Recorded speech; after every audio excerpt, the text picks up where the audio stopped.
Full Moon Over Dubai by Edward Peeler, also known as The Dread Pirate 42.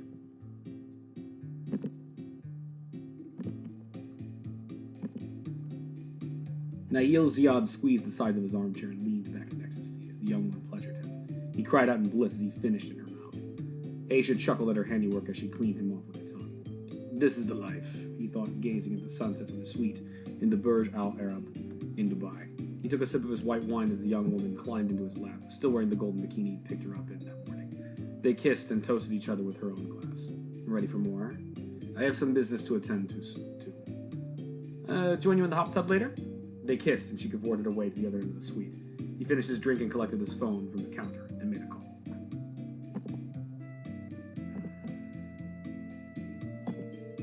Sudhir. Assalamu alaikum, my brother. What is the word on the shipment? It is on its way. How is the fighting? We have the Saudis on the run. With a few more guns, Hezbollah will be the dominant force in Yemen.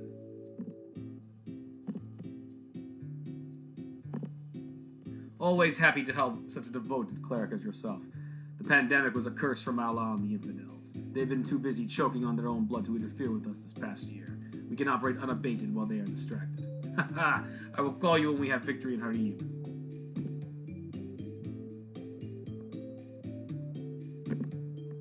Masalama, my brother.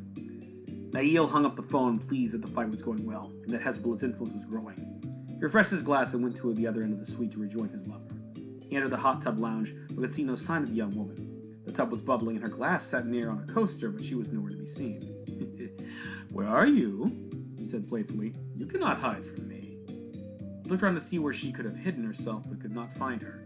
He turned and jumped with a start, dropping and shattering his wine glass.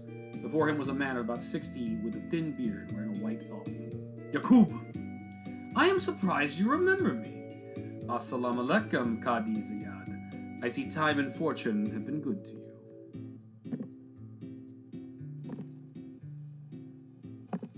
How did you get in here? Oh, your men? Those militiamen that are serving as your bodyguards, don't worry. They are fine. I told them they could go home. You remember how convincing I can be. Where's the girl? I sent her home too, and told her to forget this day. I didn't want you distracted for what I have to say to you. You freak, you demon, abomination! You always did seem offended that I existed when I came to pray. It is a shame you still cannot understand the gifts Allah has blessed me with.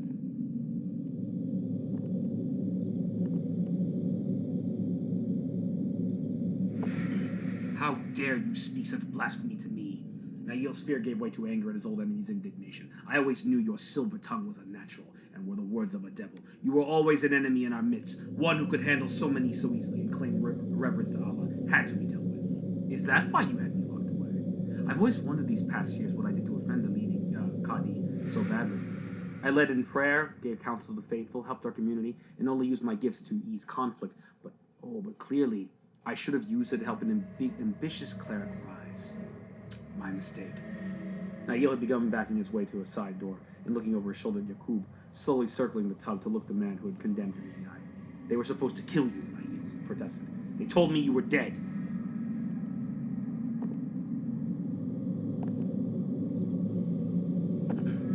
This is what a terrible cleric you are, Yaqub said, shaking his head. You constantly assume that our home country of India runs on Sharia law when it does not. You are a powerful leader in some circles, but India has other ways of dealing with me. My gifts did not work at all. They knew exactly how to restrain me. They even ran experiments on myself and others like me. I sat there for 10 years away from my wife, away from my home, time lost forever, because I offended you. The old man's eyes changed, brightening with a golden stare, and Yaqub approached Nail. Nail stumbled backwards, opening the door, entering his office, doing his best to keep his eyes on the bench, looking for something to defend himself with. And I come to find that a man more blessed by Allah than I, who can decide my fate on a whim, has grown as fat as a merchant of death. How many other lives have you snuffed out or ruined and told yourself it was Allah's will?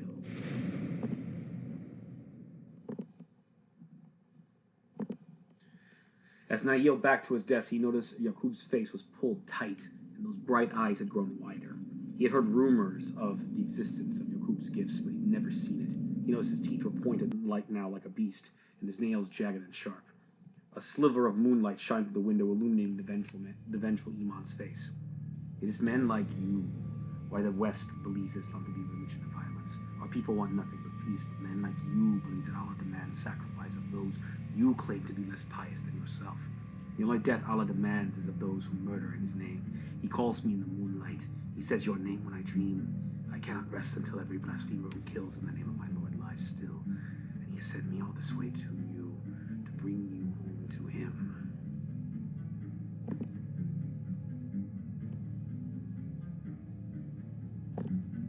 Yaqub's body tightened and grew, tearing through his thawb. His face twisted and changed into a large dog with rows of razor-sharp teeth. His body was covered with black and gray fur. His hands had expanded claws the size of Nail's head.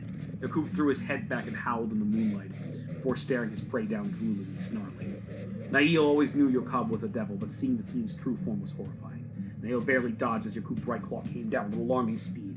It tore through the table, smashing it and knocking over Nail's files. Nail ran to his closet, grabbing a shotgun. The beast swung wide, Nail barely dodged and slashed the wall.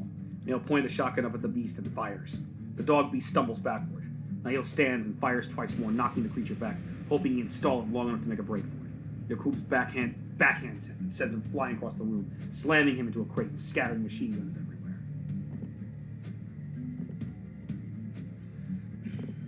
Yaqub marches over to Nail to finish what he came here to do, when Nail grabbed a Kalashnikov and peppered the feral beast with bullets. Yaqub yelped and fell to the ground. Ha-ha! Nail stood triumphantly. Now to send you to hell like I should have done years ago, demon. He pointed the muzzle at Yaqub's panting head. Click! The gun was jammed.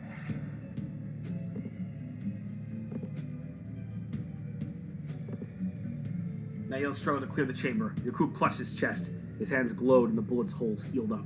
Nail finally cleared the chamber and ready to fire, but the beast had grabbed a rifle of his own, an MP5K submachine gun, and fired back. Nail left and rolled out of the way as Yaqub fired across the room.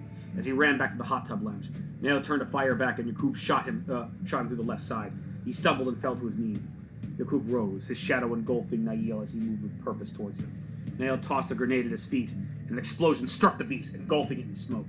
Nail panted, exhausted, and struggled to stand. The beast rushed out of the smoke and slammed its claws into Nail's gut. Before he could cry out, it tore out his throat with its teeth and ripped him in half, and slamming what's left of his torso through the window.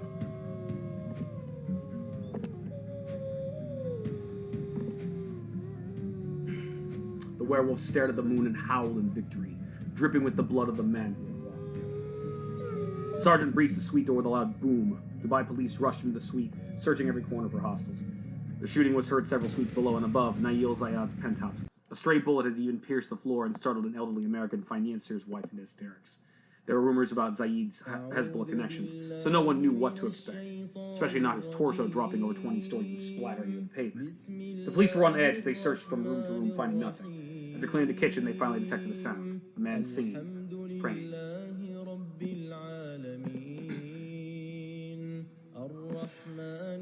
They found Yaqub in the hot tub lounge, naked, covered in blood, staring up at the moon. He prayed to Allah with tears in his swelling eyes. The prayer calmed him, and the beast within him allowing him to change back into a man. He prayed for forgiveness from Allah for what he had done, for the murder he had just committed, but he could not deny the joy in his heart. For 10 years of injustice, loneliness, not knowing if he would see his wife, the man that had put him there lies dead. Relief, joy, exhaustion overwhelmed any guilt he may have had about what he had done. Hands in the air! The men shouted. No sudden moves or we will shoot! Put your weapons down! Yaqub shouted in a clear voice in return. Unsure of what they were doing, the police began settling their rifles on the floor in front of them. They did not stop there. They pulled out their handguns, knives, batons, even pepper spray and tasers, and all set them neatly in front as if they were trying to win a game of Simon Says. Afterwards, they stood there confused, unsure of why they did that. The sergeant struggled to reestablish order, but his mind was cloudy.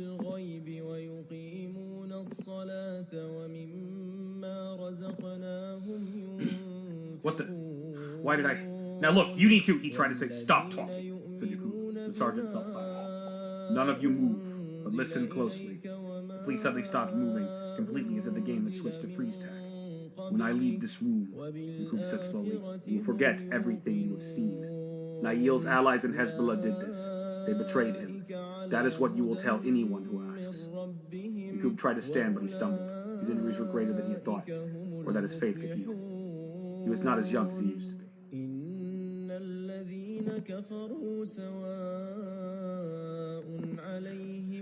To alarm the paralyzed police, a young woman wearing a full black hijab runs in from behind them pulling a towel, a first aid kit, and fresh white Thob.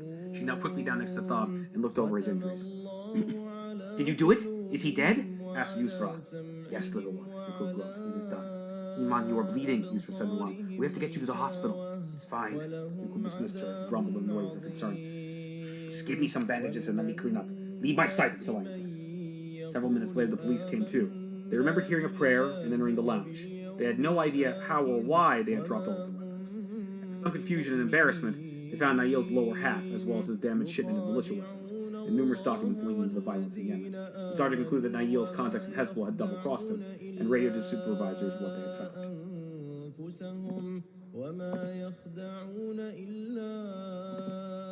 Across the street from the Burj Al Arab, whose ground floor was swarming with police, an old man in a white thob walked with the aid of a young woman in a hijab. We leave home for Jaipur tonight, said Yakub. Come on, you need to rest.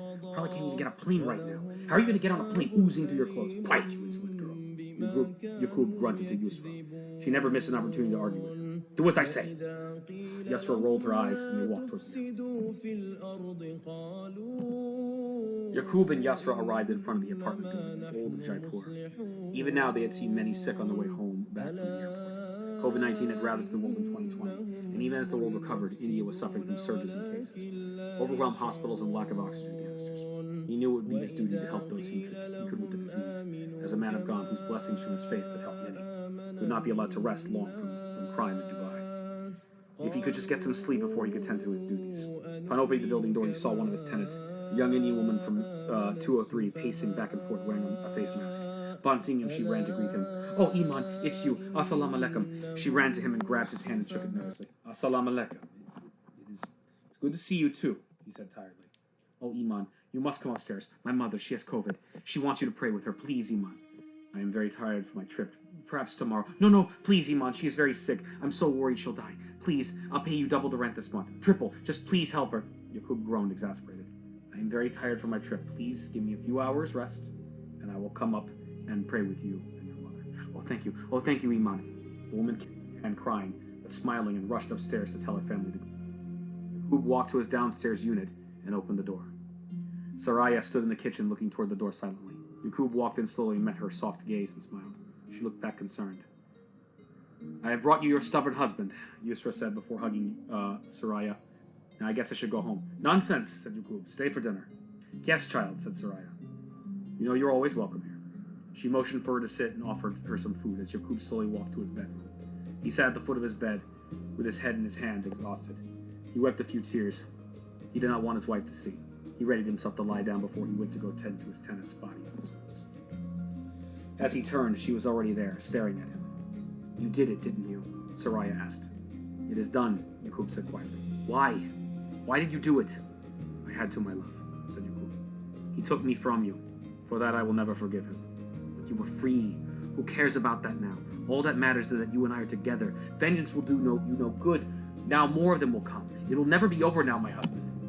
He lied down on it. It will never be over. As long as evil men claim to be men of God, as long as they use their position to kill and abuse others, God will cry out for justice. He closed his eyes, and I cannot ignore his cries. Yakub began to fade. Wake me in a few hours, my love, said Yakub, half conscious. The nice family from 203 wants me to pray.